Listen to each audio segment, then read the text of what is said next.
beginning of December, I needed something new, something to get me moving again. It had been over a month since I had moved my body consistently, and I missed the feeling, missed being sore, missed pushing myself, missed the sweat and the breath and the feeling of accomplishment that comes from completing something. I wanted a challenge, something to push me, make me question myself, try harder, go longer, and see if I came out the other side. I wasn't unhappy with my body. It was mine, and it was healthy, and I had worked hard all summer and all fall to get it where it was. But I reached this point in October. I was exhausted of trying, of calculating, of pushing, of just trying to go a little longer or a little farther. On December 4th, I decided to see what 30 days of barre classes would do to my body, to my ability to balance, to my posture, to my strength. Was I ever surprised by how it changed me and my body? But more on that later.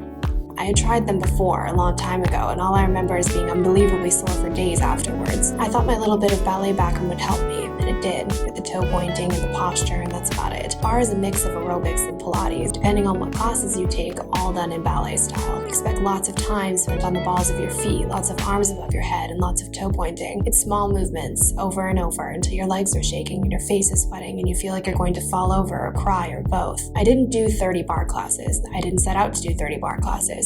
I wanted to do barre for 30 days, and this includes days for rest. Barre will work out muscles you didn't even know you have or want to have. It finds the small ones, the ones you use to stabilize yourself, and makes you pulse to work them until you can't feel them anymore. So I set out to do 2 things. 1, complete at least 5 classes per week, and 2, try 4 different barre teachers or programs. I started with Alo Moves Barre Strong, taught by Emily Sfera. The videos were around 20 minutes long, which sounded fine. I was out of practice and not as strong as I once was. Emily's idea of 20 minutes was no joke. She picked a different part of your body for each video and worked that part to exhaustion. Even if you repeated this series, it would take the rest of the days for your body to heal enough to be able to work out that part again. She didn't use too much equipment, and some of the moves are pretty unique, but I noticed myself checking when the video would be over. I didn't really recognize any ballet or barre moves besides bridge pose. Week 2 is one of my favorite fitness YouTubers, MadFit. She also has a dance background and has a few videos that are all ballet style. At this point, my body was getting used to moving again. I felt stronger, more sore, but like I was building something. It felt good to get out of my head just to focus on the time I spent moving. Maddie's ballet videos didn't need any equipment, and her personality makes it feel like you're working out with your completely shredded friend. She has a timer right on the screen, which makes things go by so much faster. I enjoyed this week. It was fun. I've tried a few of her ballet videos before, and they all made me cry. The only downside with her ballet series is that there aren't many videos, and they were all pretty short. I started adding on her 10-minute warm-up just to get a longer workout in. Still, out of all of the weeks, this one made me feel the most at home, like I was back in the studio.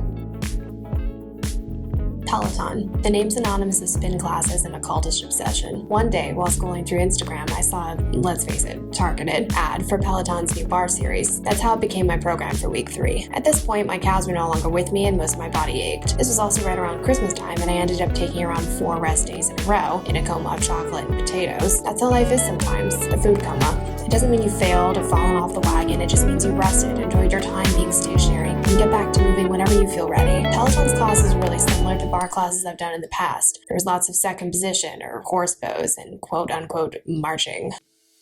By week 4, I was right. I was ready. I wanted the creme de la barre. So I signed up for barre 3. The videos were all longer, around 30 minutes. They had a wide variety of strength, cardio, interval, and other focuses. The great music almost made me forget just how much I didn't want to be in second position anymore. And the cardio classes made me look like I had just done a HIIT workout. These are my favorite, partly because I felt comfortable moving again, and partly because they were just that good. I was happy to be sweating again, to be using my body for more than a sweatsuit mannequin.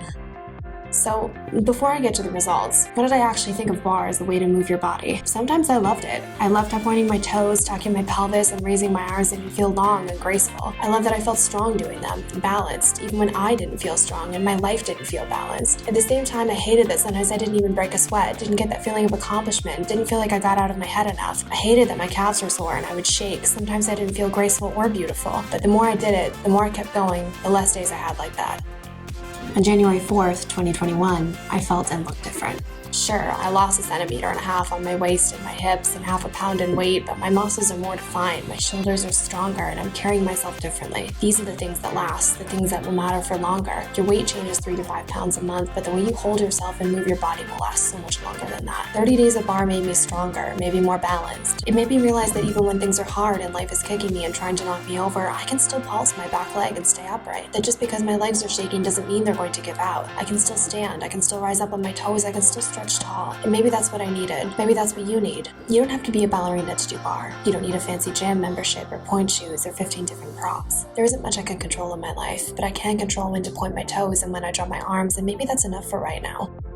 If you're new here, welcome. I make new videos every Thursday, and I would love if you subscribe so you don't miss that. If you like this video, let me know. I'd love to hear your thoughts. Thanks for watching. See you next week.